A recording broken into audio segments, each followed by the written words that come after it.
les gens s'enrichissent? Les gens s'enrichissent par des opportunités.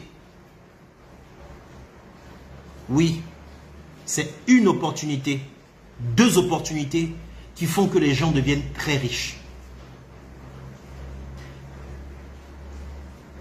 Une opportunité, deux opportunités. Tant que vous avez le sentiment que ce n'est que le travail qui rend riche, vous commettez une erreur. Vous oubliez la dimension des opportunités. Je répète, ce qu'on appelle la chance. Il y en a qui veulent être très riches, je suis d'accord. Mais pour devenir très riche, il faut des opportunités. Ce n'est pas que le travail. Ce n'est pas que le capital. Ce sont les opportunités. Et tant qu'on ne le dit pas suffisamment, les gens ne veulent pas comprendre. Ce sont les opportunités. Est-ce qu'une opportunité peut te rendre riche quand elle te rencontre? Non. Je complète donc ma position. Une opportunité pour qu'elle te rende riche, il faut que tu sois préparé à la saisir. Donc, c'est une opportunité à laquelle on est préparé. C'est cette opportunité-là qui rend riche.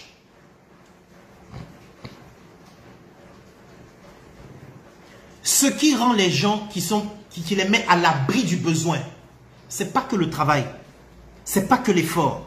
C'est une opportunité exceptionnelle à laquelle vous êtes préparé. Ok? Pourquoi c'est important? C'est important parce qu'il y a des gens qui disent que quelle est ma stratégie pour être riche sur la bourse? Pour être riche sur la bourse, très riche, je dis vraiment riche, donc tu multiplies ton truc par 2, par 3 en 2 ans. C'est une opportunité à laquelle on est préparé.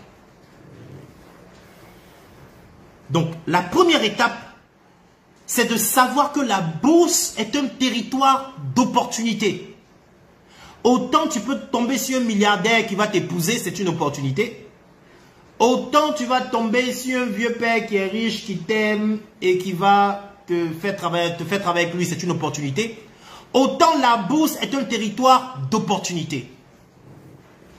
Maintenant, pour pouvoir saisir l'opportunité, il faut être préparé. Comment est-ce que des gens ont acheté des maisons grâce à la bourse? Soit c'est le travail à long terme, donc ils attendent, soit ils attendent une opportunité. Mais pour saisir l'opportunité, il faut être préparé. Ça veut dire deux choses dans le cas de la bourse. Ça veut dire qu'il faut déjà être sur la bourse et accepter de gagner entre 5 et 15% par an. Ce qui est déjà beaucoup par rapport aux 3,5 du compte d'épargne. Donc il faut déjà être là. Deuxièmement, comment on se prépare sur la bourse? Il faut étudier les titres, comment ça fonctionne et comment anticiper la montée ou la chute. Deuxièmement. Troisièmement, il faut avoir de l'épargne. Les sacrifices que vous faites aujourd'hui, ce n'est pas parce que l'épargne peut rendre riche en soi. C'est parce que l'épargne vous permet de saisir des opportunités. Vous comprenez? C'est parce que l'épargne vous permet de saisir des opportunités. Donc vous avez une épargne qui est sur votre compte. Vous êtes là, vous attendez. Et quatrièmement, quand vient l'opportunité, vous la saisissez. C'est-à-dire que vous serez sur la bourse et vous allez entendre qu'il y a une information qui est tombée qui montre que l'action de Nestlé va bondir. Nestlé, oui, ça coûte combien? Ah, ça coûte 700. Ah, mais c'est pas cher. Ça va bondir, oui. Mais j'ai un million qui est quelque part là. Ah, il faut prendre 1 million. Il faut prendre le million. Tu prends le million. Tu achètes Nestlé. 700, Nestlé. Et effectivement, Nestlé monte de 700 à 1000. Donc tes 700, on va dire, bon, disons 700 000, tu as mis 700 000, hein, en 700 000. Donc Nestlé, donc tes 700 000 deviennent 1 million. Ça monte de 1000 à 1500. Donc tes 700 000 sont devenus 1500. Ça monte de 1500 à 2000. Donc, tes 700 000 sont devenus 2 millions la même année. Et puis, ça monte de 2000 à 2500. Donc tes 700 000 sont devenus 2500 en une année.